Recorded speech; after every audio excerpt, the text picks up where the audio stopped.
There we go. Welcome everybody to the 10th Gardeners and Growers Workshop for 23rd of April 2017.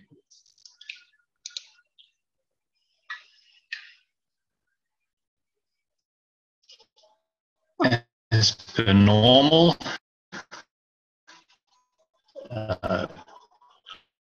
just discuss to as a private student, access to huge amounts of information there. And then also access to the books. If we are having problems with our internet today, so if my sound goes funny and you want me to just repeat anything, just please give me a shout or let me know.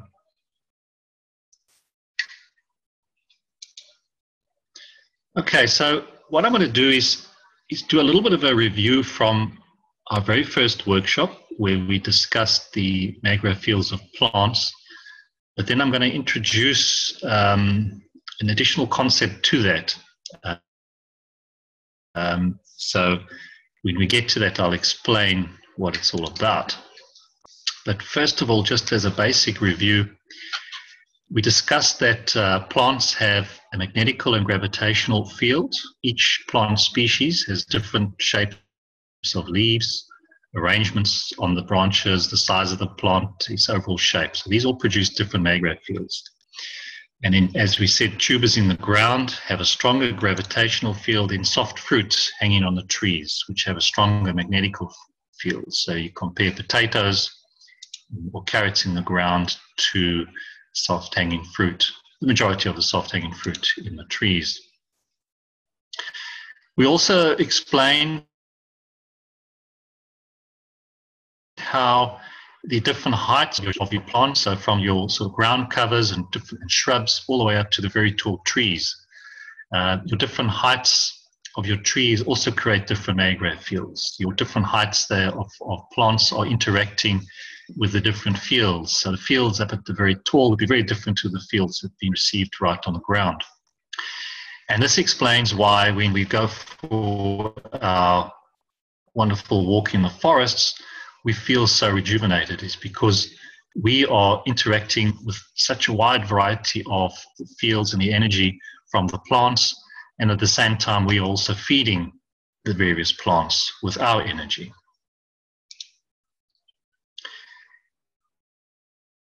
And just some of the examples that we had on the different shapes of the leaves, from the parsley to the passion fruit. And you think, you know, when you have a look at plants, the hundreds of thousands of million varieties of plants, and they're all so different. And then when you compare that to the human being, is we also similar. We have subtle changes in our cell and body, but essentially we're all the same. Yet we don't see that in the plant world. We see here such huge variety and diversity in the plant world.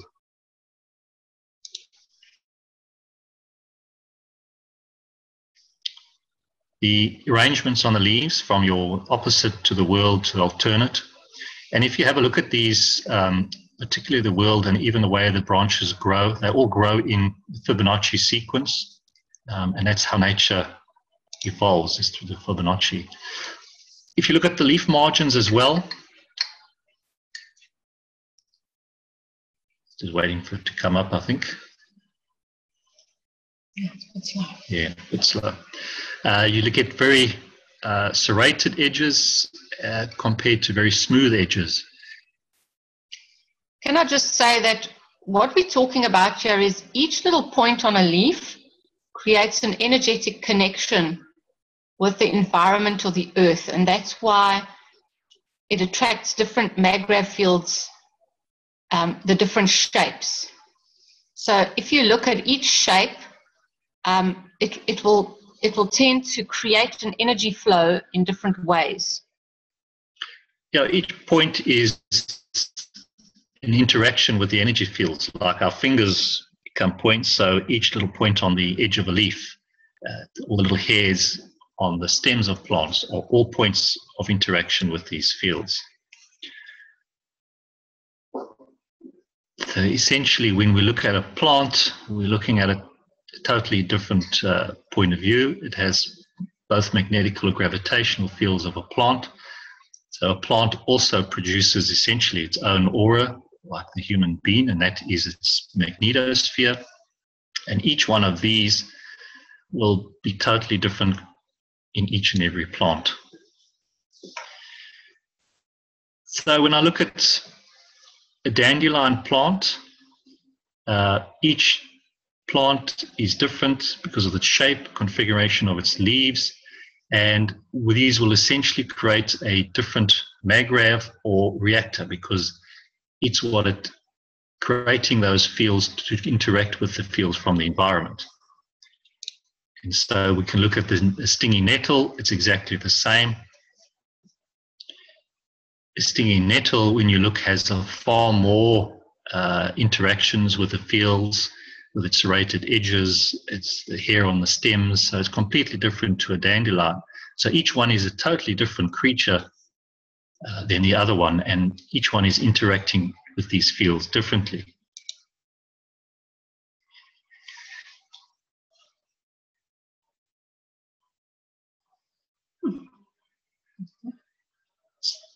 I put this picture in here. It's a picture of a soybean field, and we see this every time we drive down the roads and go out into the country.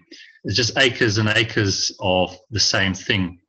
And many farmers will plant green manure like this to add nitrogen to the fields. But now when I look at these fields, I only see one type of reactor duplicated thousands of times.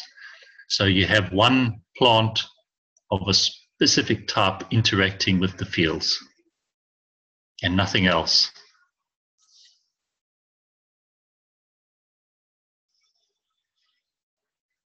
And then when you look at a beautiful garden or a field that has diverse variety of plants, what you essentially see here is hundreds of different reactors all interacting with each other in the environment. So you have reactors and plants essentially all interacting with these energy fields coming in.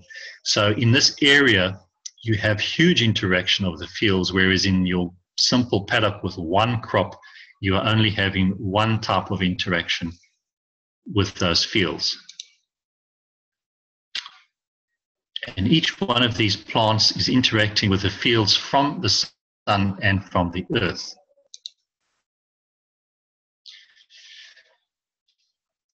Now, the section that I'm going to be adding on is so for us to really understand the significance of each plant as a different reactor and how each plant interacts with different fields. One first needs to look at what these fields are that we keep on talking about. What is the sunlight? And we have had a couple of emails or people asking a question. They say, well, you keep on talking about these fields. What are these fields? So that's the topic that I'm going to bring into the picture there, and you'll understand why it becomes so important.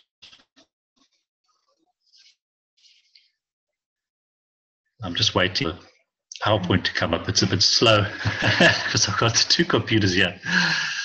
So we have to understand this light from a plasmist perspective. And before I continue, I just want to let you know that what I'm about to introduce is what I've gleaned from the books. It's my interpretation of what is happening. It might not be a correct one, but I want to bring this forward because it is important and it might add knowledge to others in this topic and to help us all understand better. And if there's people out there that have maybe read the books or come across some of Keshe's teachings that can help us with this one, we'd be glad to hear from you. To start off with, I'm going to give a quote from one of Mr. Keshe's books, The Structure of the Light. Now, what he's saying here is the light has a plasmatic structure, the same as the plasma of the proton and electron, and it is made of a mixture of magnetic field strength, spiral, elliptical, cylindrical, composite matter-magnetic field plasma structure rather than the dynamic composite magnetic field spherical structure of the matters, the like of the plasma of the neutrons. Now, I hope you all understood that. It's clear as mud. A very big mouthful. What I'm finding with reading through the books from Mr. Keshe is you'll read a sentence like that, and then you probably have to spend the rest of the day reading it again and again until you understand what he's really trying to say, and end up that there's almost 10 meanings and understandings behind this one sentence. So I'm going to try and simplify it in what I understand it to be. We know that we've been taught there is the single spherical plasma, which has both magnetical and gravitational fields. And part of this plasma, or part of the fields, magnetic fields, is we have matter fields, we have transition matter fields, and we have the principal matter fields. So this plasma is made up of the three.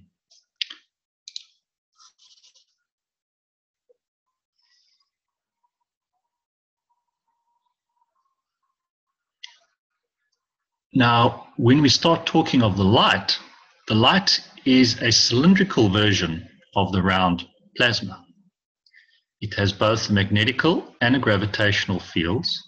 It has within its structure all three magnetic fields, which is the principal, the transition, and the matter fields. Because of this, it has its own gravity, mass, and magnetosphere. A dynamic structure that possesses momentum and can carry and transfer this momentum as energy to other light rays, tangible and non-tangible entities. So what's supposed to be possessed? Yes. I didn't check it. So what we have here is a single elongated elliptical plasma, which has both magnetical and gravitational fields. You will see in the middle there is the central core, which is your principal matter, your principal fields. Then you get your transition fields, and then on the outside would be your matter fields. The north, and you get your polarities on you look at the length of the ray, and north to south. And my little squiggly drawing on the right is just a cross-section view of that. Now, does this shape, does anybody recognize this shape at all? Even with the squiggly drawing? Yeah, if you can understand that. Looks a bit like a maggrav to me. Okay. More specific?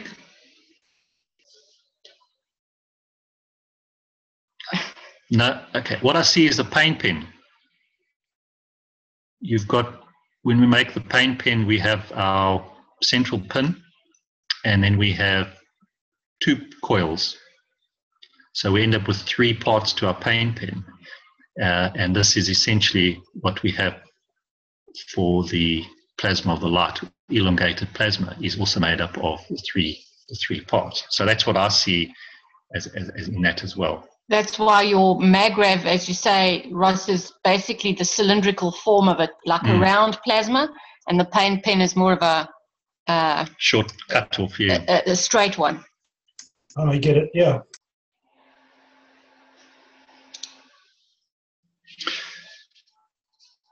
So light is not energy, but a physical plasma entity, just like the plasma of a proton or an electron.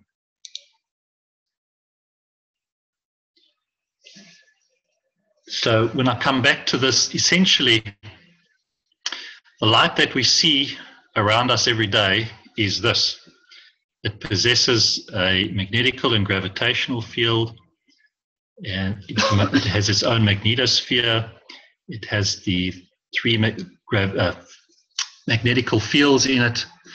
And the understanding that we get is what we see as the light is essentially the magnetosphere of the light, because the outer layer, which is your matter fields layer, is interacting, and that is what we end up seeing when we see the light during the daytime is that magnetosphere of the ray of the light through the interaction of the Earth's fields and the sun's fields.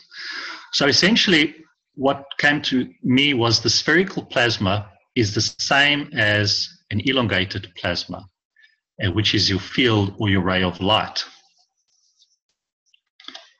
And when we look at talking of a hydrogen or plasma of hydrogen, which has one proton and one electron, we also get a hydrogen plasma, but in the shape of a field or the ray of light, which also has, even though it's in that shape, it will also have a mag-rav field strength of a proton and electron. So both are the same. One's just in spherical form and one's in an elongated form. And we get this elongated form is basically when one plasma moves from one plasma to another.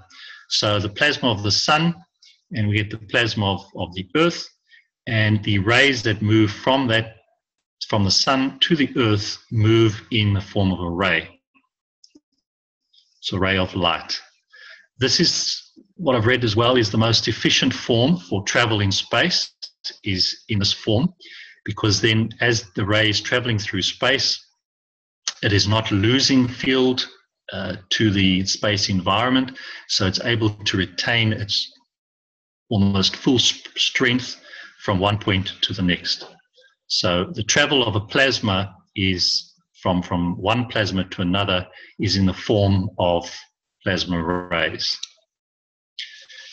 So now we begin to look at this picture again. And so we are having all these rays of sun having different mag-rav field strengths coming in. And they are only interacting with one type of plant, one type of reactor.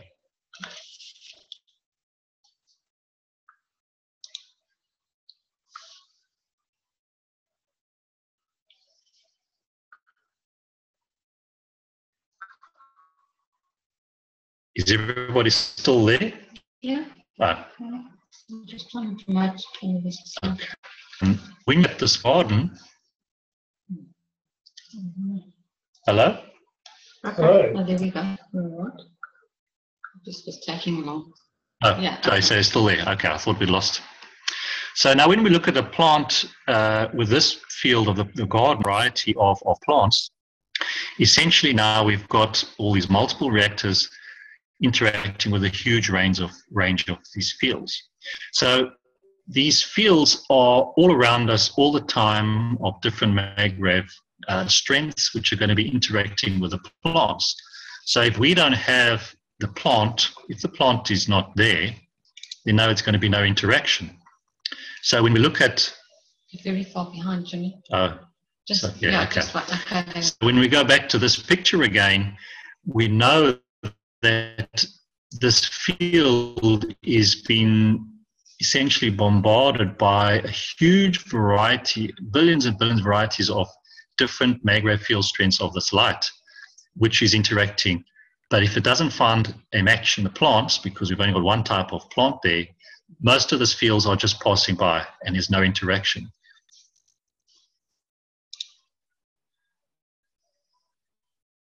Whereas when we look at a field with a huge variety of plants, we know that this variety of plants are going to be interacting with more of these fields all the time. So these, in summary, these fields are all around us at the same time. Only when they find a match will they interact with us or the plants. What I will do is, in the next workshop, is I'll go into more detail on how these fields do interact with the plants. But I just wanted to try and give you an idea of what this light is all about. So with one type of plant in your field, you are missing out on everything else. And as Mr. Keshe says, you are happy with the crumbs instead of getting the full benefit of the variety of the plants in your field. Because if you're feeding, if your plants are allowed to pull in all the fields from the sun and create all these different minerals and all sorts of things, then when they go back to the earth, you're allowing the earth to gain more fields, and you are allowing that area of the planet to gain a variety of fields. Yeah, because as the plant grows, and so you get from a small seedling to a huge plant, you have a huge biomass. And if you have that variety in your field, you know that it's been interacting with, you've essentially used the energy and the food source around you to grow your plants. It's all these different varieties of fields. And so they create then the ganses of these different minerals in the soil, in your plant. And when you put those plants back into the soil, you're adding minerals and all the sort of vitamins and of the plant back into the soil. So this way you are capturing, the different plants are capturing all those different rays, and you're able to put that back into your soil. So that's what I was trying to get across in bringing in this new understanding of the light. Any questions on that one? No, but one thing stands out. Now you've explained it, Jimmy and Lisa. When we first arrived here in this farm, it was virtually a paddock with no undergrowth or very few trees. And my wife set about making a garden and putting in trees left, right and centre. And we were very busy. And now when people come here, they say, what a beautiful setting, you know. And in fact, and now I can see why they like it, because the fields around, the variety of fields, make them feel good. That answers a lot of questions for me. Oh, you mean the people that come and visit, they get a nice energy boost? That's correct, yeah. Yes, yeah. Yeah. And they say, well, it's a nice farm, but we haven't essentially varied it much except planting a lot of plants and trees and flowers and that sort of thing. Wherever my wife goes, she has to plant flowers, and that takes a lot of work. But nevertheless, people like that, and I like it too. It's nice surroundings. Oh, it is. You know, there's nothing like being in nature, and now we understand why people love to go in nature and why it is so therapeutic for people that sort of been living in the city to go for a weekend into a countryside, you know, and they feel so rejuvenated. It's because they've just been bombarded by nature with huge amounts of energy. That is right. Yeah, that was a very informative section of your presentation here. Yeah, the light is a big one, and you know, that's what I've started on, because I've been trying to understand this whole photosynthesis story, and I've begun to realize that the plants are the same as a human being. Is that, you know, we just thought we were getting our energy from eating the food, and now we know that's not the case. We're getting our energy source from a huge variety of areas, and I think the plants are the same. They are getting their food source where they can, and so they're getting it from the ground, anything in the soil. They're getting it from the water that we feed them. If we're feeding them nitrogen, they're getting it from there, and majority of getting it from the fields, this light that's all around us. And so it becomes a big part of understanding how the plants grow, and also trying to give us an understanding when we're trying to spin reactors and how that's supposed to work to feed the plants. So we have to understand how the plants taking their energy before we can fully understand how to give it to them. So this is all part of the next exploration down the Keshe journey. So any other questions or comments?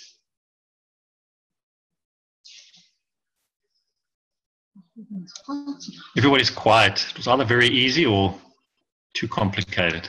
They all understood it. Yeah, Jimmy. wholeheartedly, 100%. Carl, I see you there. Oh, you're calling me out. Okay. I'm calling you out. You were hiding in the back of the classroom there. You don't have to say anything. Just say hello. Yeah, well, I'm looking forward to getting my head around the difference between transition matter and principal matter. I'm sure that's coming up. Okay. Yes, it will. I mean, that's all part of trying to understand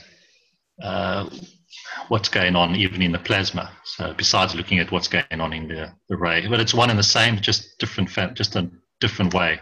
It's the same as you talking about the soul, the emotion, and the physical, if you can like equate. Very good. Yep. I like the analogies you've used. It's making sense. If one looks at your principal fields, which are in the center, would be the soul. Your transition fields would be your relating to your emotion, and the matter fields would be relating to your physical body. Beautiful. Okay. Call on the rest of the silent folk. Hello, silent folk.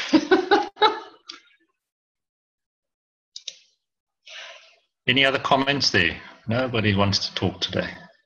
Yes, I want to talk. Hello. Hi. What? I have a question. Jimmy, what Can you introduce yourself? Yes, it's Marco. Oh, sorry.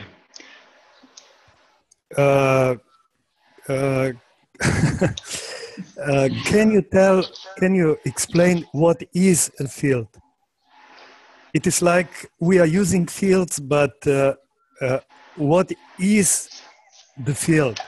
You know, for example, we are using electricity. We all know how to use electricity, but electricity is not moving of electrons in the metal wire. No. Nobody knows what is electricity, and I want to know if we know what fields are.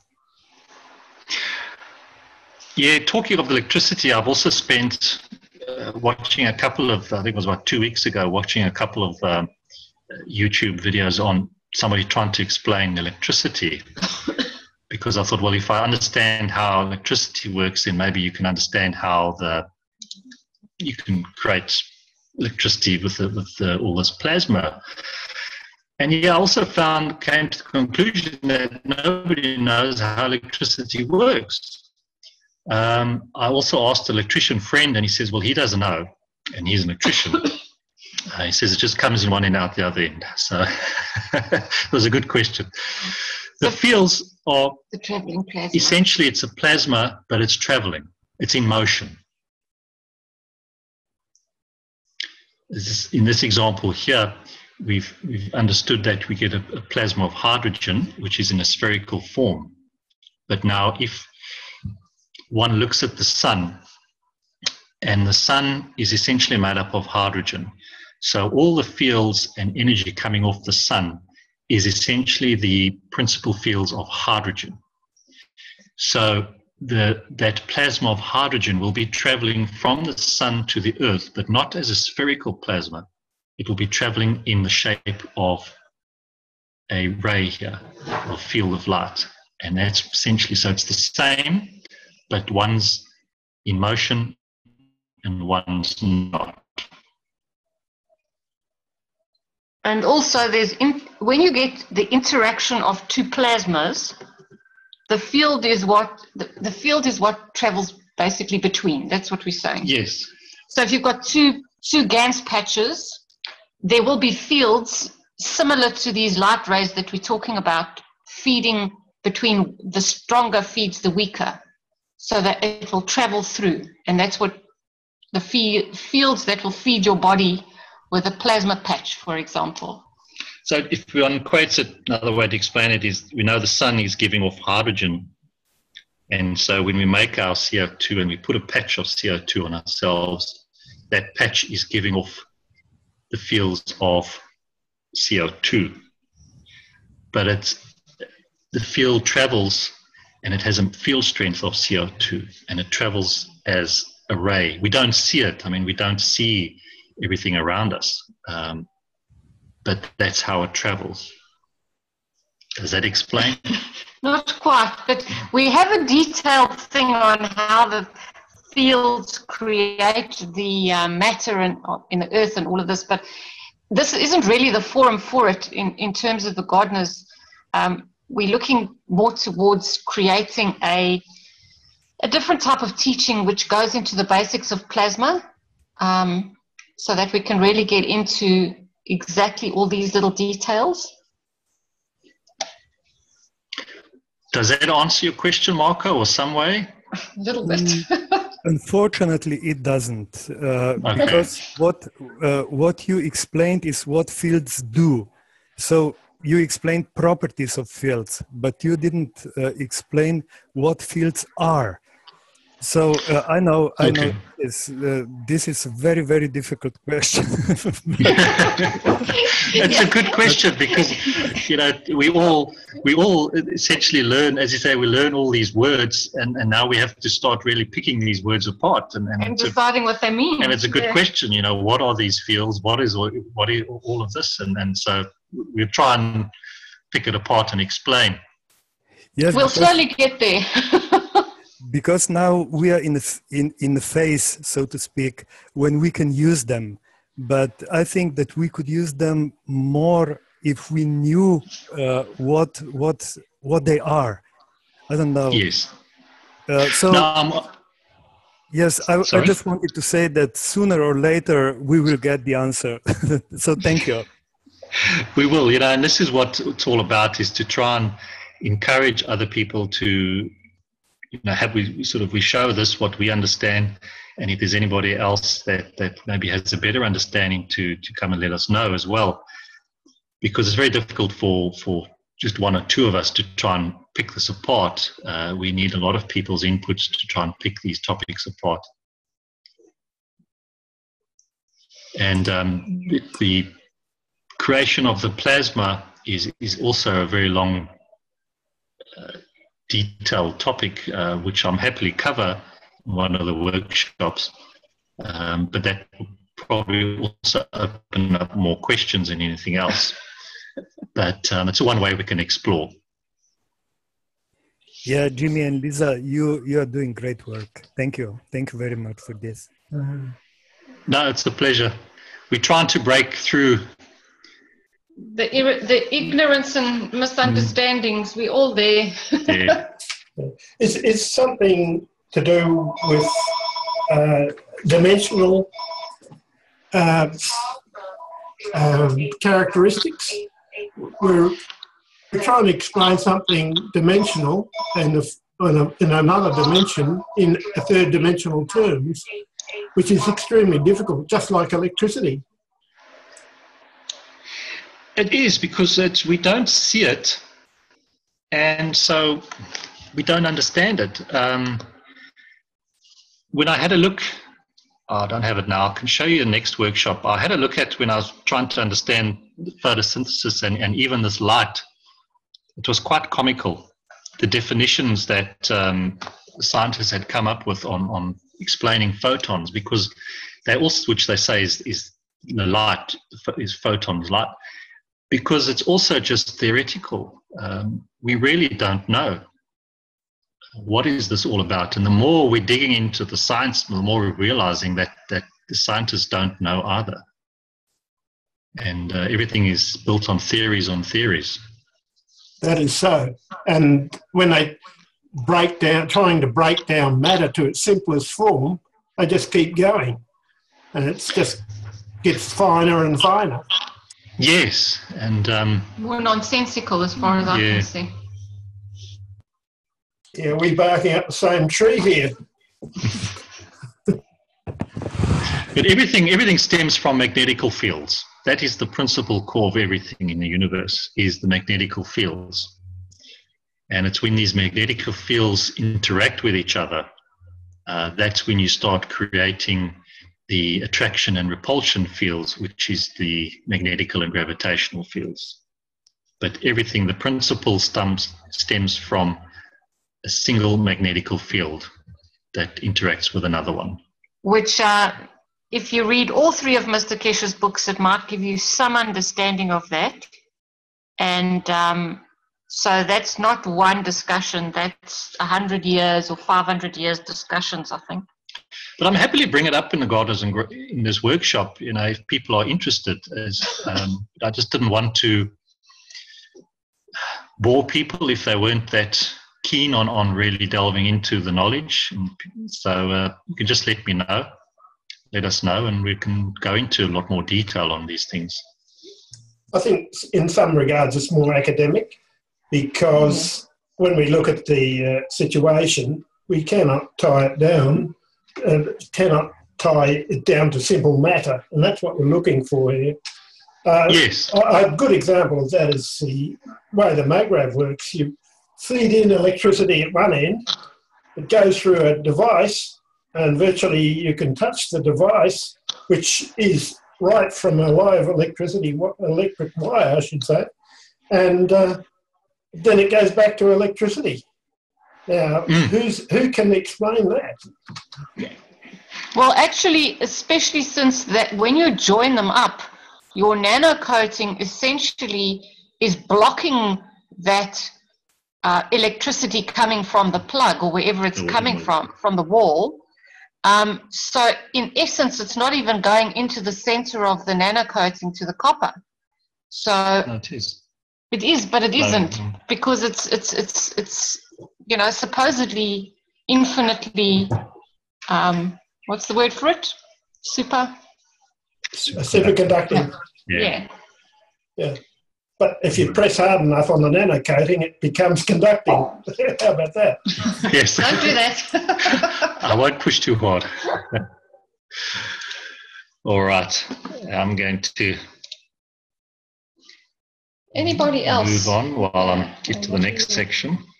Oh, you got more. Hello, Lisa. Hello, Jimmy. All together. Greetings from Austria, from Klaus. Hello, Klaus. How are you? Maybe I can bring a little bit light into this question about the fields.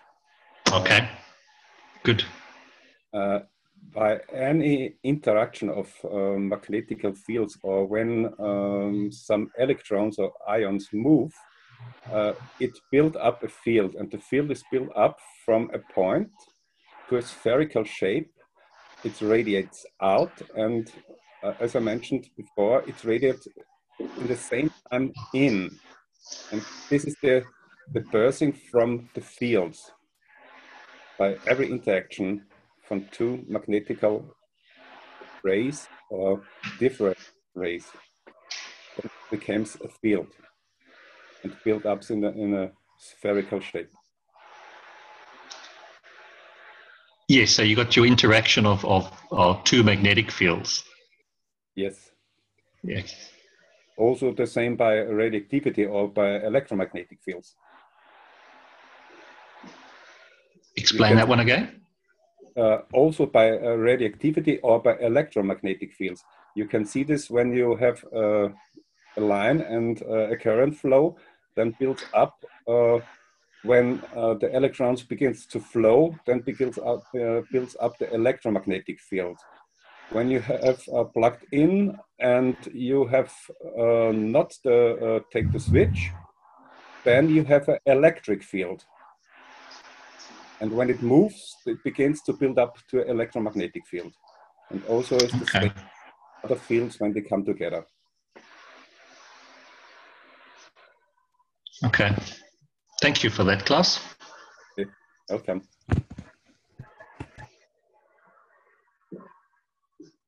Hello, Jim and Lisa. Yes. Hello, Alex. Hello. Good morning. I did not want to jump in here, but I think you forced me. It's a very good question by Marco and a very good answer by Klaus there. I think what we have to understand is that electrons go through a wire, and that does it in a matter state. When the electrons are going around the wire, and they're going into a nanostate. And the nanostate and the matter state are two different states. And this has been historically what they have, the scientific community has kept away from us. And so what we're having is a huge problem in understanding that we're actually talking about a whole different kind of science here. Matter science has to do with electrons going from one matter to another matter. What we see with a magnet is that there is a field that is created around the magnet. So we can see that with iron filings when we put that on a magnet. And I think everyone's familiar with that type of experiment, and we see that on the pictures with the Keshe plasma reactors. What happens when we go from a matter state to when we have current, when we have motion, we have electrons in motion, we create a perpendicular field. So literally in matter state, it is the gravitational state, and the perpendicular field is the magnetic state. So we always have this gravitational and magnetic state. So we can go from a matter state to a plasma to a nano state. We can go from a nano state to a GaN state. We can go from a GaN state to a plasma water state, and then we can go from a plasma water to a plasma field state. These are all different states. And without getting into the complexities of the other seminars that Mr. Keshe is running, I have to say that these are different energy states. And as a result, they have higher and higher and higher energies. We as humans, because of our social interaction, have been suppressed. We're like hamsters in a cage. Plants don't have that problem. They are totally reacting to the environment, and they are reacting in kind. So in other words, those people who are good gardeners, what we call the people with the green thumbs, they are in tune with their plants, and their plants are in tune with the environment. So the problems that we have with the scientific community is we have a problem with the English language. So we have to introduce different words. So nano, GaNs, plasma, these are different words with different meanings, and trying to relate that to a matter state is impossible because we're talking about an entirely different scientific functioning here. So what Klaus was talking about is exactly the same thing. So how we understand this is we know that there is love. And I know a lot of women measure love by the size of the bank account. But that is not a good measure. You know, there is no measurement, and unfortunately science has to recognize that love exists, but they can't measure it. And this has been science's problem throughout history. But now we can see that the GaNs material is affected by love, it's affected by truth, it's affected by integrity, ethics, and morality. And plants do the same thing.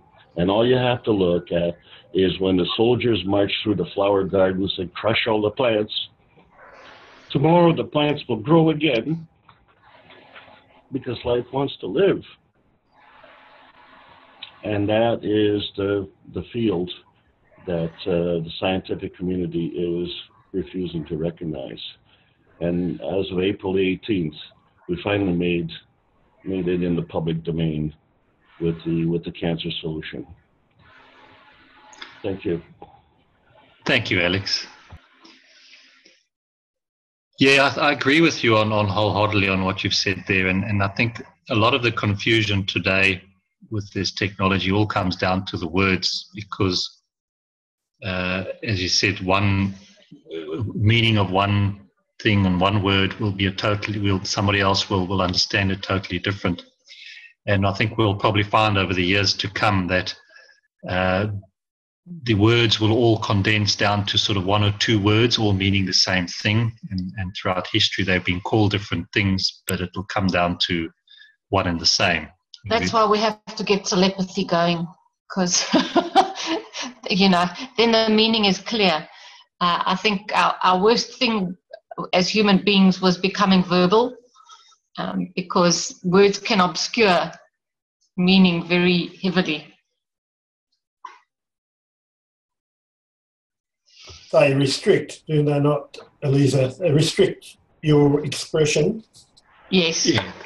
And somebody else can understand them totally different to what your meaning was, intention was. But yes. As Alex said, the love is the highest vibration, and that cannot be expressed completely in words. That's unconditional love. That is the highest vibration, and that's possibly what most of the plants put out. That's why we feel so at home with them. Yes. Bingo. And we can't even talk about vibration, because again, that's a matter state word. So we've got to talk about field strength. It's got the highest field strength. But it means it means the sure. same. Yeah, it does. Actually, vibration in my book actually goes hand in hand with field strength.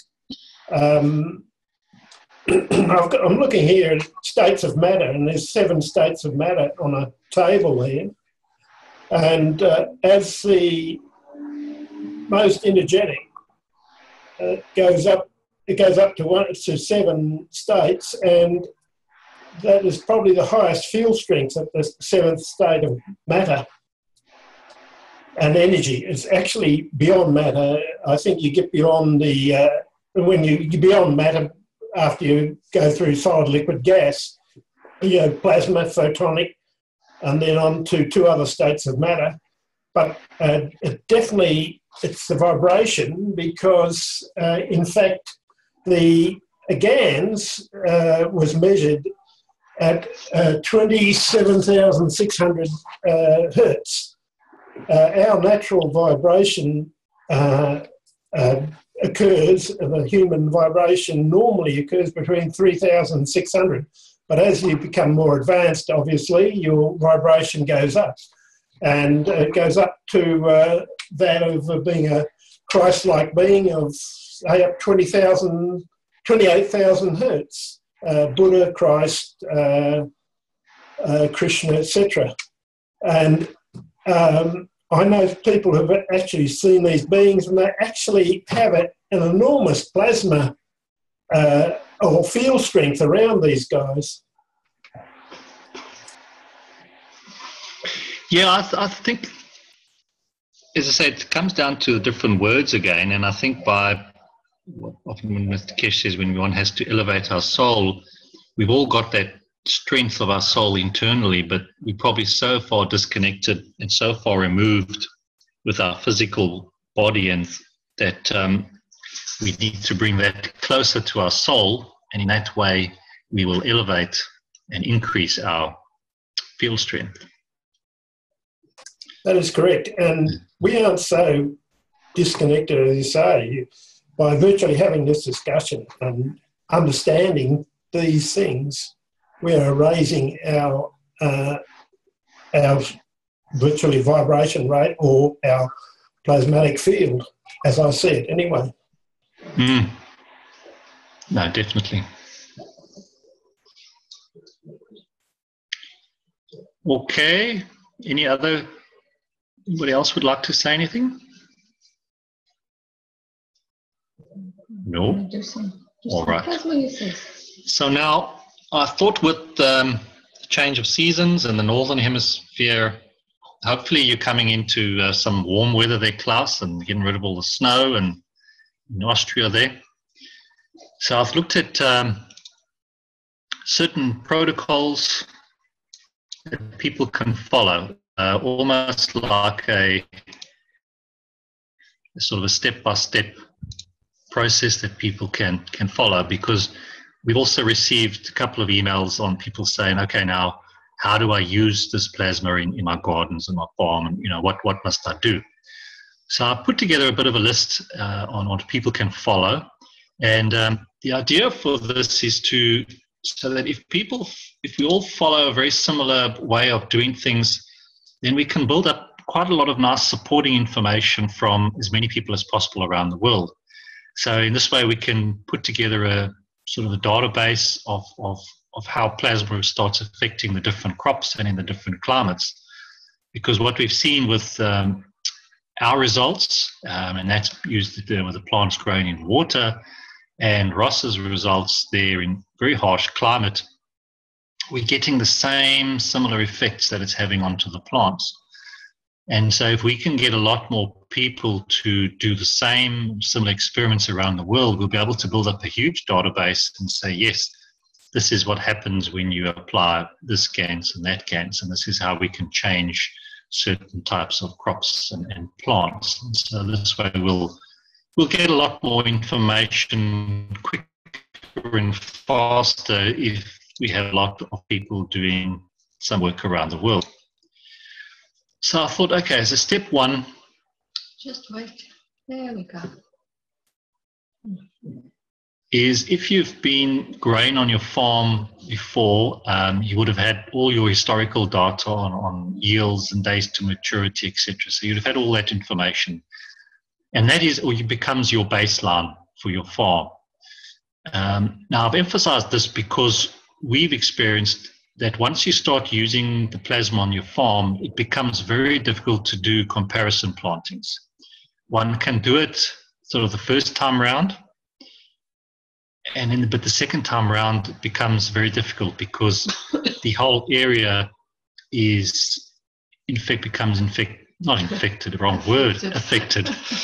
by the plasma.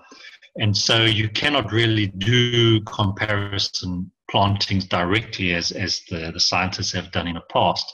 So our thinking is what we can only do is to compare it to historical data, so that if you know, on average, if you planted a couple of acres, you've got a certain yield. And if you start using the plasma now over the next couple of years, and you can see whether your yield, how much your yield has gone up, and that we can use as data to prove exactly what's happening with the plasma, and not so much direct comparison testing, because we know how these fields interact and influence over a wide area. And so the whole idea is to keep accurate records on what you've done and photographs of everything that you've done, just like we've done and like you've seen from Ross, because there's nothing like photographs showing exactly what's going on. So if you can keep all those records and photographic evidence. Then step two, from what we've understood and what has worked very well, is to soak your seeds in the liquid plasma water of the CO2 as your starter. Experiment with some seeds by soaking them in the liquid plasma water of zinc oxide and CH3, or other water of ganses that you might have produced. If you've done different ganses, just see what happens. Vary the soak time from 1 hour to 10 hours and see what the results might be. For farmers that are using mechanical seeding machines, I'd sort of just recommend that you soak your seeds for 1 hour, remove them out of the water and let them dry. And at least those seeds you can still then use it in your mechanical seeding machines. An important one here for people to try is to repeat the above processes on the seeds of hybrid and GMO, so that we can put together and start building up some information on how the CO2, soaking the CO2 is changing the hybrid of the seeds. Because if we allow those plants to grow to maturity and collect those seeds, see whether those seeds will regrow again, because generally that's what hybridization does to a lot of the seeds. And some the hybrid F1s, which are that almost terminated type seeds, and in GMO seeds as well. So I think we need to do a lot of work on these type of seeds and start seeing what's happening with the results. Because Mr. Keshe has said that they've done a lot of results over the years, and soaking the seeds in CO2 undoes a lot of the GMO modification to the seeds, reverting it back to its original and going back thousands of years in terms of the original seed. So I think if we do a lot of experiments on these ones around the world, it'll be a very interesting results over the next 6 months to a year. And just be careful, don't soak your seeds too long if it's like a frilly lettuce, for example, because you might just end up with a weed. So if it reverts to 1,000 years ago. You're good. All right. Step 3, just observe, make notes, and so take lots of photographs. Record anything that seems different from previous years of crops, even if you think it's your imagination. Now I see a spelling. Right. Okay. I didn't check this book. All right. Observe your growth rates, whether it's growing faster, your yields of your fruit that you're picking, the color and texture of the leaves, pests, particularly the pests, because that seems to be quite an interesting effect from using the GANs, is that we just seem to have no pests around, and growth cycles. As Ross has experienced, he had a change in his growth cycle. So if we could just record all this information and then slowly start feeding it back in, and then we can create a nice huge database of this effect around the world.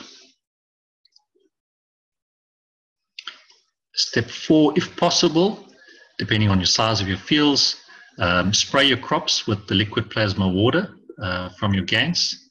Record how many times you do this as well, because maybe it sort of will, like we're starting to understand with the effects of using the plasma on cancer, maybe we need to reach a threshold before things change dramatically. So if we know how many times you've sprayed and you've got a certain result, we can start compiling this data. Experiment with other plasma devices such as ping pong balls like Ross has done, as he showed in the 9th workshop how to create those. Create and place double ball reactors around your farm, and experiment with rotating reactors, even if you're only using the fan motors of computers to start with. We can start seeing what is going to be working and what's not working. So get as many people around the world as possible really starting to experiment. Continue with your normal practices of fertilizing your soils, whether it's by compost or chemical fertilizers. So the important there is to keep as many variables as possible that are standard, that you've always done in the past, and then just by adding the plasma, and then we can see those results. And just to emphasize again that the CO2, CH3, and zinc GANs are not fertilizers, so we cannot use them to replace a fertilizer is what you are currently using.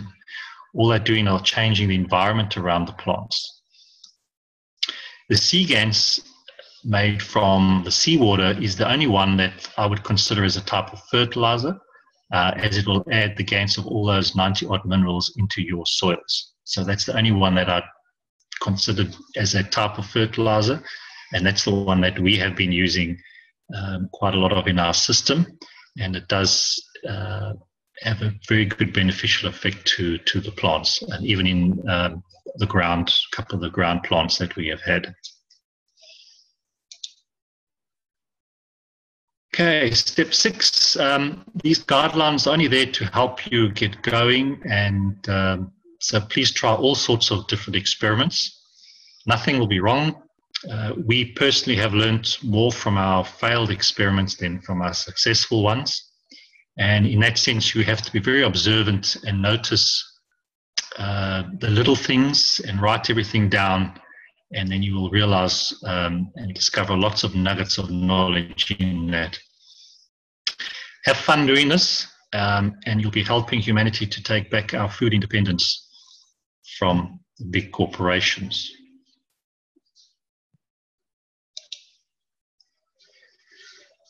And this is just, we've got 1 or 2 photographs here of our spinning reactors that we've started to place around our farm. That's the one Now we've put them in, because they're outside and they are exposed to the weather and the rain and the elements, we've put them into a little plastic Tupperware box like that. So we're trying to just protect them from the rains, especially the electronics. So this is just our very simple, quick method to protect them. And they are double balls, and you can see inside there's it's a copper ball that we're using as the inner core, and then we've got the outer core. Now we've got 3 of them set up at the moment in a sort of a triangle star formation, and we just wanted to see any effects on this before we sort of added a 4th one to create the star formation. And we think we have noticed the plants sort of it's difficult, better growth of the plants, but at the same time, it was also coming into a nice change of season. We've had very good weather. So it's very difficult with all these changes to bring in a change of season, because we're not too sure whether it's just a change of season or whether it's the added benefit of these reactors. So we'll have to give it a long more time to see what's happening. What we have discovered, though, is the lettuces that we are growing, I must say, even at the best times we've ever grown lettuces, and the best lettuces we've grown, they look better than that. So that's all I can say. So we'll have to test over a bit of a longer period of time, but they definitely seem to be very high quality that we're getting with these spinning reactors. Please, have you a picture for the 3rd reactor also? No, Klaus, no. I gave you 3 pictures. We did take of the 3, but I just thought I'd put 2 up because they all look the same. What can you tell from the photograph? But the fields are different. The first one is more magnetical side, and the second is more detoxifying. Say that again, detoxifying. Detoxifying. What do you mean by, explain that further? Okay. It shows me that different elements come in a state of transmutation and build up new elements. As your theory with the accumulation from the O's and the N's and all these things. I see this as a second reaction. Okay, so we'll have to give you a picture of the 3rd one. Yes, thank you. I don't know if I might be able to do it from this side. Yeah, also that inner ball is a brass ball, and we were in very much of a copper ball, very much of a hurry to get these up and running. So we also had to redo some of them by nano coating the copper ball, and also seeing those changes. But we're just so excited to get them up and running.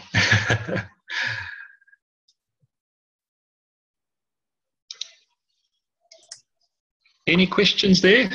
Yes, please. Sorry to jump in. You said in your previous fertilizers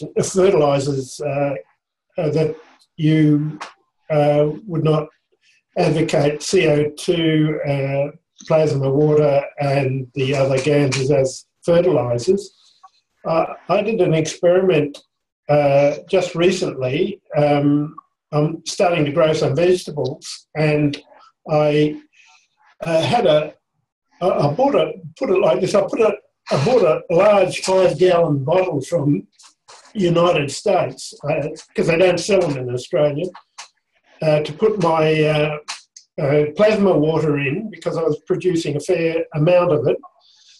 And I intend to modify this bottle, but I had to empty the plasma water, so I put in a bucket and I put it, I didn't have time to dilute it, so I more or less put it over the surface of the ground where the plants are, and next day, or 1 or 2 days later, they showed extraordinary progress. And although I've got a plasma ring of ping pong balls around it, they virtually took off, but it wasn't sustained as such, but they really took off. And I'm thinking that maybe in the concentrated form, CO2, that's the plasma water I was using, seems to give them a bit of a spurt, and maybe in that form it acts a bit like a fertiliser, perhaps.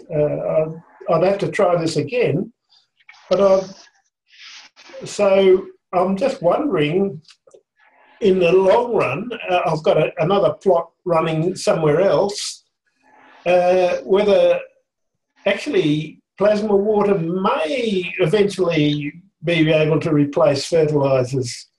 What do you think about that, Jimmy, Lisa? Yes, it may be able to replace a fertiliser. The point we're just trying to make is that you don't use it. It's not giving the effect like a conventional fertiliser is. You know, we discovered this early on with our lettuces, is that it's changing the whole environment and it's creating a healthy plant, which a normal fertilizer doesn't do. So that's why we're trying to emphasize that there's other effects involved here.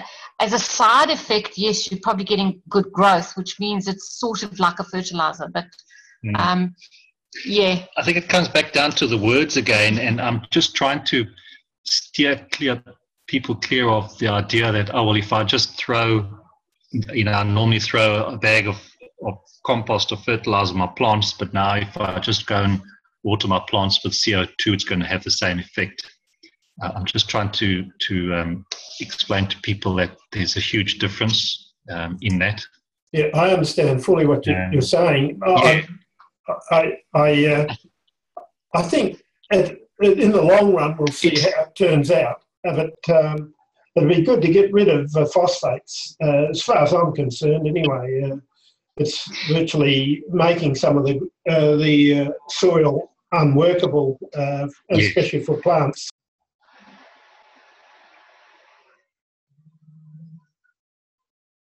Yeah. Hello, Ross, are you still there? You gone? Still here. I just keep turning my mic off, that's all. Oh, okay. Yeah. Yeah, you know, I think when we eventually understand how plants feed themselves, and I say it's from many, many sources, we'll then begin to really understand what the addition of the different gases are doing for the plants. And then we'll probably begin to understand that maybe in some way, also almost like a roundabout way, it does act as a bit of a fertilizer for the plants, but not in a direct way that we understand current fertilizer use. Yeah. I understand that. Yeah. Yeah. Well done. Thanks, Jim. Okay. I think the reason why you're not getting a sustained thing there, Ross, as well, is what we've got to figure out with the plasma, which is one of the things I seem to think is it's like a law of plasma, you can call it. The stronger will feed the weaker, but then they come into balance. Oh, yes, of course. So you end up by taking away from the strength, and then it balances out, and then you need to feed it the strong stuff again. So, especially with water. With water, you say?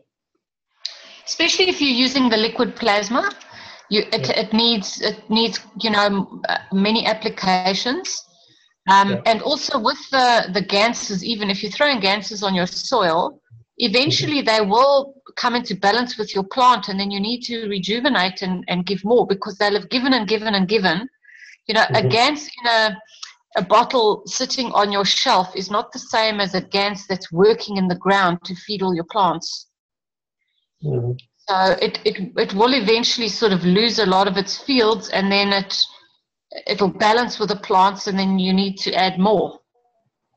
I'm thinking the plants may become balanced, but I think, as I understand it, the ganses operate for hundreds of years. Is that correct?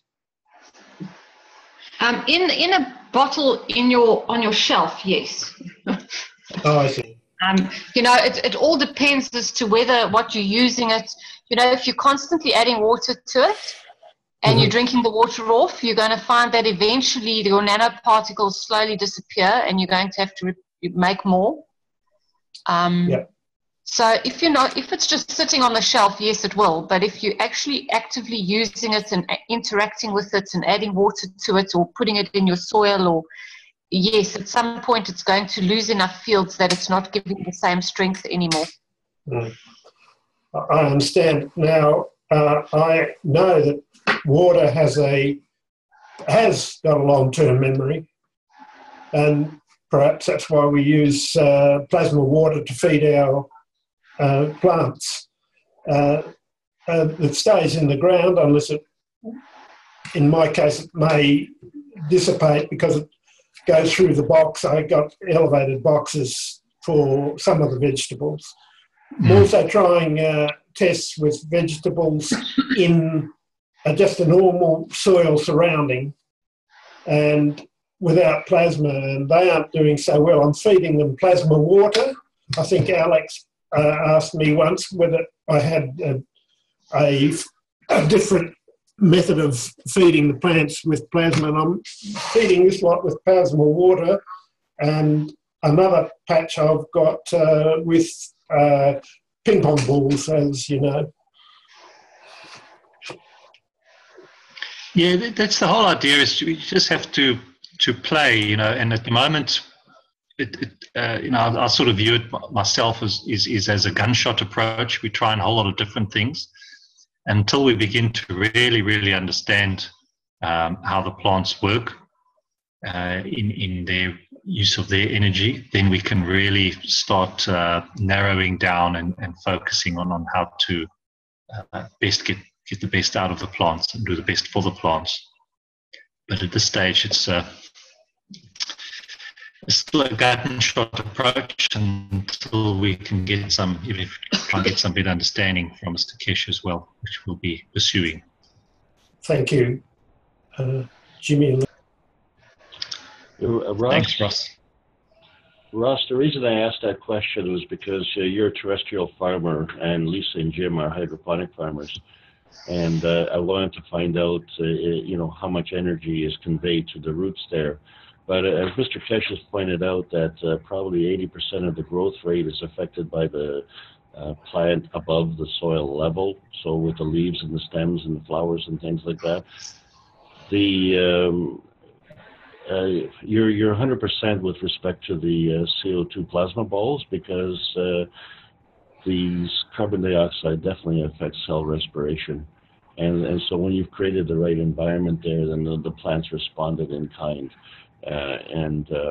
If 80% of the growth is affected by the leaves, then you're finding that 80% of the spurt in the growth is also affected after the leaves break through the soil, like after the seed breaks, and then you're starting to get into the greenery. This part of the seminar, there were two subjects, Jim, that you brought up, and that had to do with how you hydrate the seeds before you put them in the ground, and then afterwards with the plants. And those are two different subjects, because we're talking about below and above the level. In the first part of the seminar today, you showed the field reaction of the seeds. Of the leaves and the roots. And the interesting aspect there is that the fanning out of the roots is almost as mimics the fanning out of the leaves above the ground. So in other words, the diameter of when you look at the diameter of the plant from leaf tip to leaf tip, you'll find that the roots are doing the same thing, and this is what creates the toroidal field. What I'm zeroing in on here is that you're watering the seeds for 1 to 10 hours to eliminate the genetic modification, and that is terrific. That is fascinating. I really love that aspect of it, and I think we need to explore that more. because that is at the base of one of our biggest problems. The second thing, the fertilizer aspect of it. The fertilizer, I think, as a word, has such a wrong connotation. Totally, I think nutrients is a better word. So, and I find that a lot of the fertilizers are, as Ross alluded to, is just actually changing the nature of the soil. And you know, really the NPK standard, the nitrogen, phosphorus, and potassium standard of the fertilizer industry, and this is my opinion only, is that it's totally bankrupt. So what we're looking at, what I'm excited about with the plasma technology is that it is recognizing the fields. The plants understand that. They don't have to go to a scientific school or a seminar to understand that. They just respond in kind. And I think what we have to do is listen to the plants and look at how they're reacting and act accordingly. One last point I'd like to make, I apologize for dominating here, but this would help with Marco's earlier question. Water sitting in a puddle we call that a swamp, and it stinks. And water that's flowing is life-giving and has a lot of energy. So the standing water has no energy, the moving water has a lot of energy. And Klaus showed that in the Vortex water feeders that he has designed, how he can impart the energy into the water just as he's feeding. And you've also done the same thing with the CO2 bottles in 21,000 liters of water. That is just unbelievable. That is just fantastic. So the way we impart energy is really what the plasma business is all about. So we are now starting to work with the earth, work with the universe more. Thank you. Thanks, Alex. Yeah, you know, when one looks at the root structure of the plants as well, how they fan out, the roots are interacting with the fields coming from the earth, which are sort of your oxide type fields. And so my thinking is that that's where obviously where the plants are getting a lot of their minerals from, but in a field form, not in the physical form. And so that's another area that we will be exploring. And yeah, I think at the end of the day, the plants are going to be the ones teaching us exactly what they want and how they want. And we'll end up being slaves to the plants because they'll make us run around. I'm really looking forward to that part, Jim. Yeah, same here.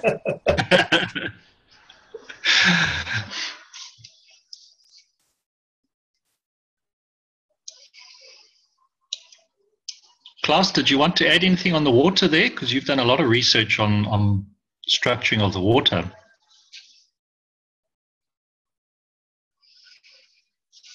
Yes. At first,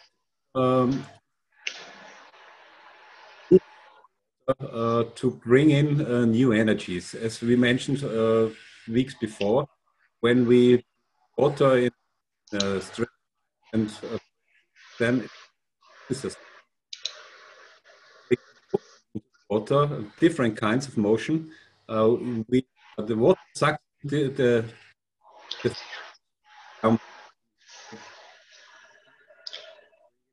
whole spectrum to the plants, or more to the plants.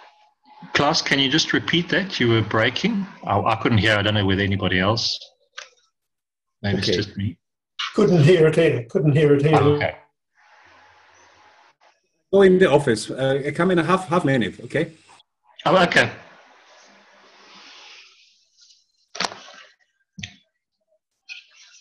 Anybody else? Any comments?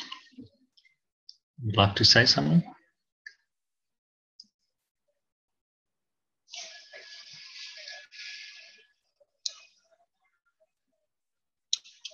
Yeah, Jimmy, Lisa, I've missed most of what you were saying thanks to some head lice issues. I wish I had my... Not for you, I hope. My kids have head lice, so we'll have to try the CO2 on that, of course. Of course, yes. And I've just found out... With a good deal of neem. Neem? Yes, neem is the answer. It's good. Yeah, neem is good. I got some. Well, what can you do to save me from $1,200 on our cat that has just been called in sick at the vets? I can tell you about the head lice and neem, but I can't help you with the cat because the cat doesn't do neem either because cats don't do any kind of herbs. But yeah, if you have a look, there's some lovely neem products that you get for lice that work a treat. And my daughter's got hair down to her backside, and yeah, it works. So I was going to comment that it's just incredible seeing the size of our kale and red mustard giants at the moment. The kale leaves are almost as big as my forearm. They're just huge. And the red mustard giant as well. So yeah, our water tank is gathering all sorts of fields, going from CuO3 to CO2 to seawater GANs now. So. Okay. You must take some photos, eh? Yes, I must. Yeah, get some good feedback photos for us. Excellent. All right, well, that's it for me. Thanks, Carl.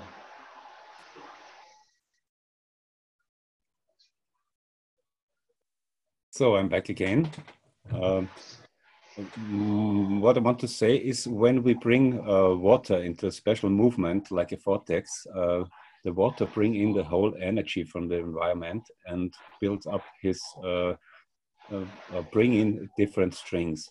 When we bring water in a straight pipe and press this with 3 bars, then as Victor Schauberger always says, it loses its soul. So when we move the water in the right movement as the nature shows, then we build up different strings in the water, and the water becomes a very different spectrum to the normal water. And also bringing the fields from the soil, from the environment, from the sun into this water. And so we have to look at this side, how we move the water in the right direction as the normal way the nature did. Copying nature again. Yes. Because now you've got those devices. Have you played with the GANs and these devices yet, or? Not with these devices, but we played with different GANs. And at this time, I play with the aminos. As Okay. you'll see on Thursday. Yes.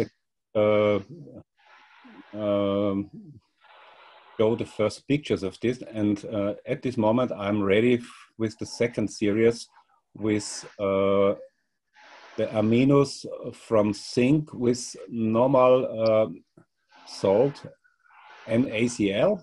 At the first step we built this up with a magnesium salt, and the next step we have to look at the 12 living salts, how the aminos shows different structures. And I can show you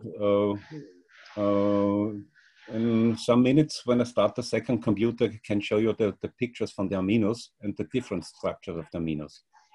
Okay, you got those already, and yes. Yeah. Yeah, because what you showed us at our last workshop, there's just so much data and information that we're going to have to go through that again and distill that information, because I think people find it so fascinating. I certainly do, as a way to recognize what we have. And all your slides on Thursday's workshop were fantastic as well. And I think that was a lot of information there that, yeah, I think went over a lot of people's heads. Yeah, it's a new way to look into this, how we become this material structure in our bodies. And Mr. Keshe and I will look deep in this. He stays in Austria, and we Yeah, we have to look on a different side of this. Yes. In the next month, yes. In the next Sorry, month, carry on. okay. In the next months, we have to look what effect have this on the plants with the different salt types and aminos. So you'll be able to do a test of sort of the plant before and after. Yes, I see this in the water structure of the plants. I can also see this structure from the water into in the plant. Yes. Into the plants. Yeah. How would you do that? Because I have created a GANS, Klaus, of the 12 mineral salts, just in the normal way, you know, crushing it and adding the caustic, and then adding it to some bit of CO2 salt water and creating a GANS. But now what would one do with that GANS, in essence, to make the aminos or to get aminos? These aminos, what I play with this is only from zinc at the first time. And at the next stage, we have to look at the different aminos from different elements and what structure they bring us. Do you think it would be useful to use some of the GANs in the CO2 box when you're making CO2, for example, or making zinc? Yes, you can do this with different salts. Because as I say, I had the 12 salts and I've GAN'd them already. So, because I don't want to put the tablets, you know, the actual matter state into the CO2 box. Sorry, but this is with sugar, I think. Yeah, that's why I didn't want to. And I thought by gansing with a caustic, you're almost eliminating the sugar because you're not using any acid to bring out the sugars. I don't know. This kind of salts in a clear state without sugar. And Dr. Klaus want to bring this to me, and then we can look at this. But what I have in Austria, I have also these Schüssler salts, and they also with sugars. But yeah, that's the one I used. Yeah, and this is also a homeopathic state. I think D6 or D12, and I need the pure. Mm. Yeah, I wonder if you crush them and you just let them sit for a while, if you pull off the water, whether that wouldn't have the sugar in it, and then you get more down to the minerals at the bottom that you can then GANS. I don't know. Maybe when we have this not in a homeopathic state. Okay, yeah, mine I don't think are homeopathic state. I think they are neat. They're actual. I don't know. Well, they don't. It looks pretty chunky stuff to me.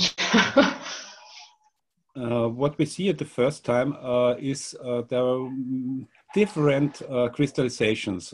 With the normal NaCl, it makes more clustering, the salt, and with the magnesium salt, it brings more structure in it.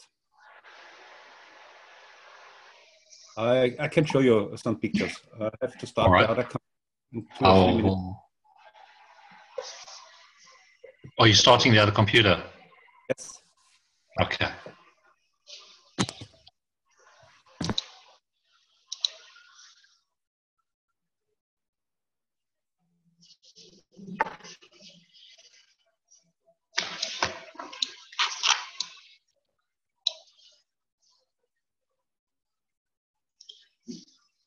Anybody else wants to add something while we're waiting?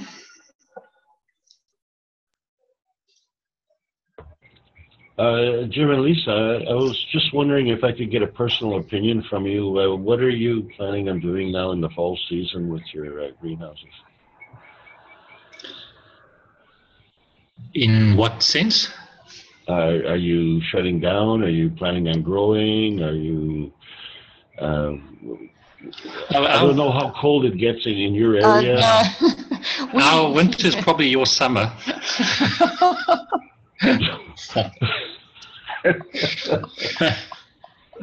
We go 53 weeks a year here. It just takes a bit longer for the lettuces to grow.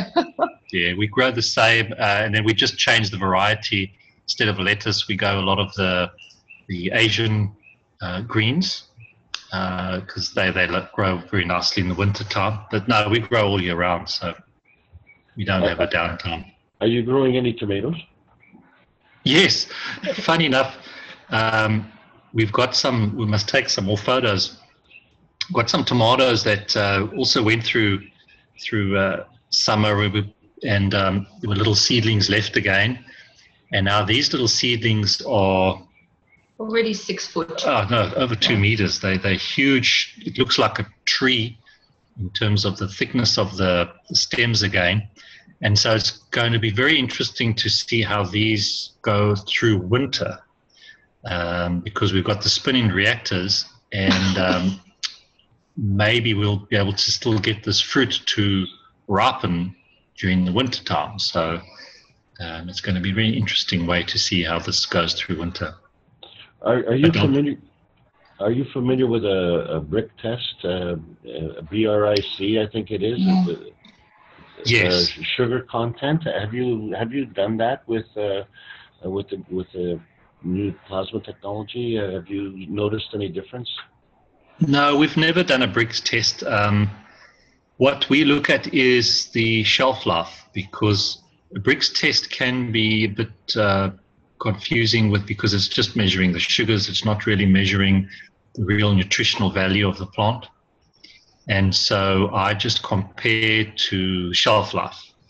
And before we were using the plasma technology, our lettuces were lasting a lot longer than any shop bought one. And the shelf life is really an indication of nutritional value. So if a plant is grown with a lot of its right minerals and full of nutrition, it will last a lot longer on the shelf. If a plant is grown without all of that, it won't last long on the shelf. It has a very short shelf life. Mm-hmm. So that's the way we were comparing it beforehand. And with obviously now with the plasma, the shelf life has gone even higher, as we've seen with some of our experiments. So. Oh, nice. Thank you.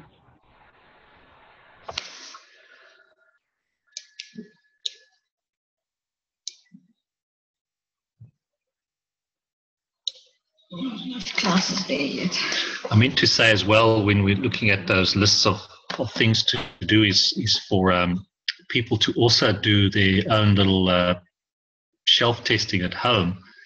So, once you've cut your produce or your crop, is to leave it in the fridge and see how long it lasts, and also compare that to previous times. Would I have to take out the CO2 plasma bottle that I've got in the fridge? No, maybe leave that in.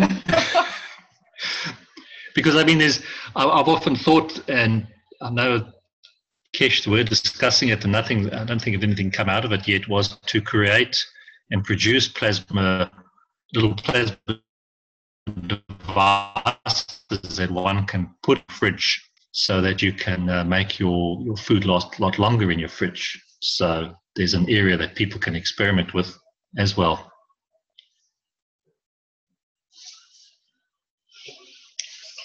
Can you allow me to show my pictures?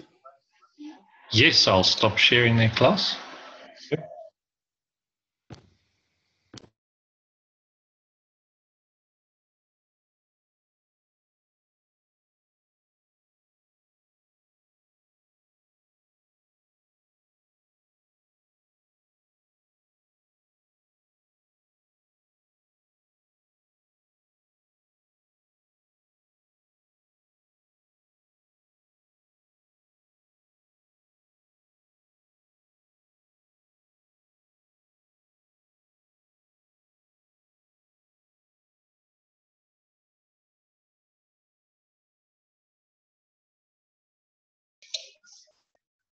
We're not seeing anything yet, class?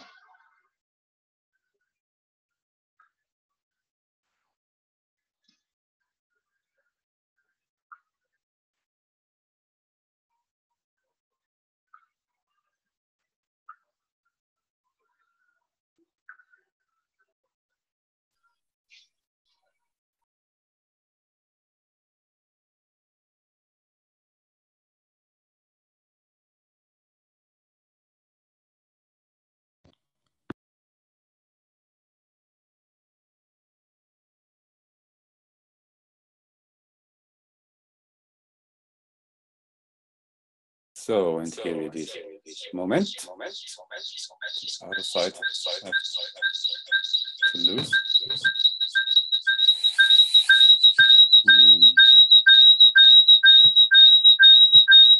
So, no interference. Okay, can you see the screen? Yes, we can. Good. We go down.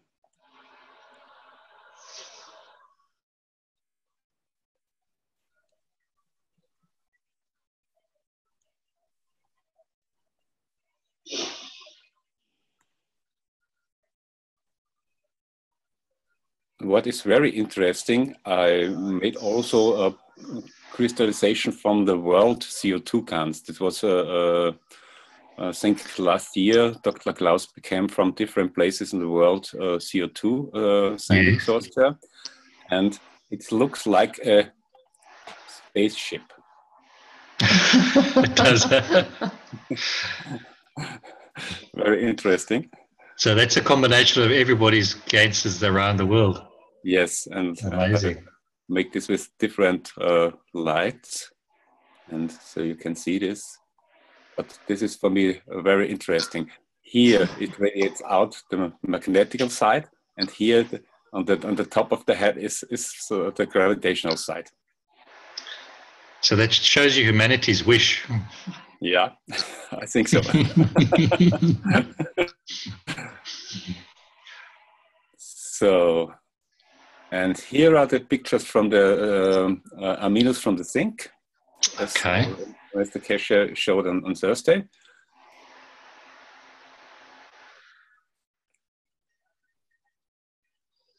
And this are with salt, natrium chloride. Very different. So is that table salt then? Yes, table salt. Yeah. Wow. The same zinc. Yes. And it clusters. Oops. Okay. Oopsie, sorry.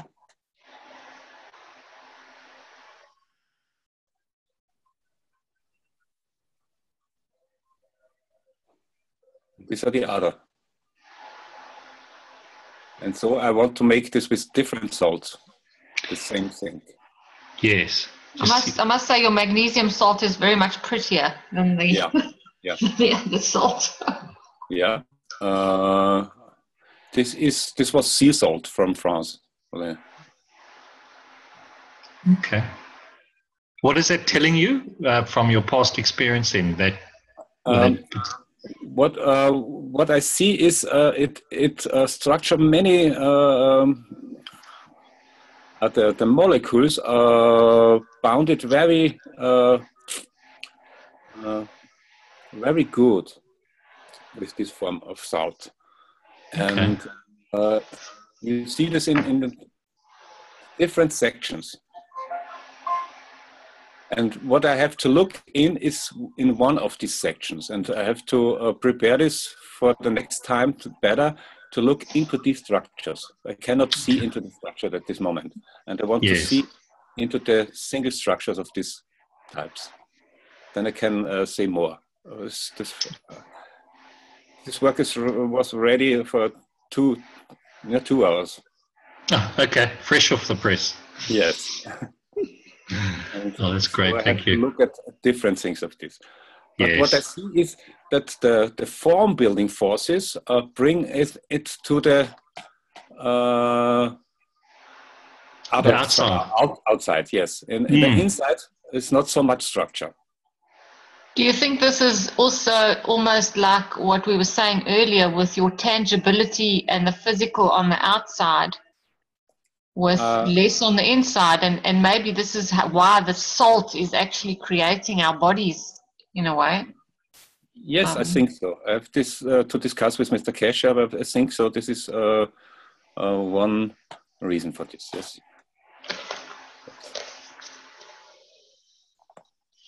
And when I can look into these structures, I'm very interested in this. What shows me this? Because it looks a little when we build up star systems, like the spiral of a galaxy. Yes. Yeah. In the inner part is more energy, and then the other part is more a material state. Yeah. Okay, that's for the first time. Beautiful. You know, we'll see to repeating themselves all the way around. Yeah. And so we have to look what is the best condition to bring it also to the humans or to the plants. Yes, in what form? Yes. Mm. Yeah. Okay, I stop sharing. Thank you. Thank you. Thanks, Klaus. Thank you, Klaus.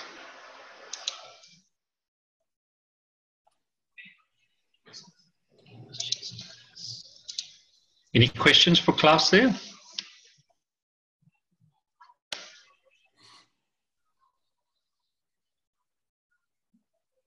No.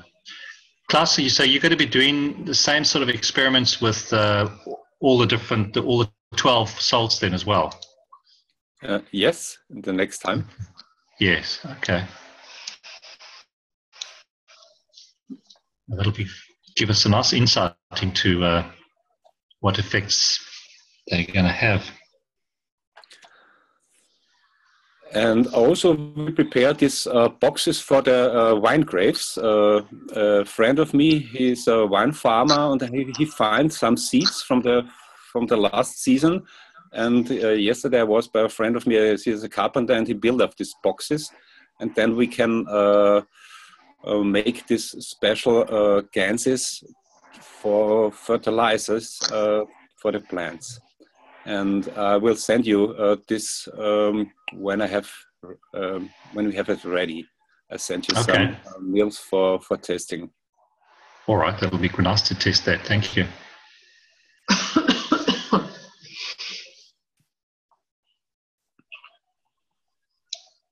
Any other questions for Klaus? Anything in general? All right, then our next workshop will be only the 14th of May. That's the second Sunday of May. And so that gives us a bit of a 3-week gap between now and the next one. So thank you for participating, and we hope we learned something today. And thank you, Klaus, for your lovely slides there. And thanks everybody for their input today. And we'll see you next time. Thank you. Thanks, everybody. Thanks. Great seminar. Thank you. Thank you all. Bye.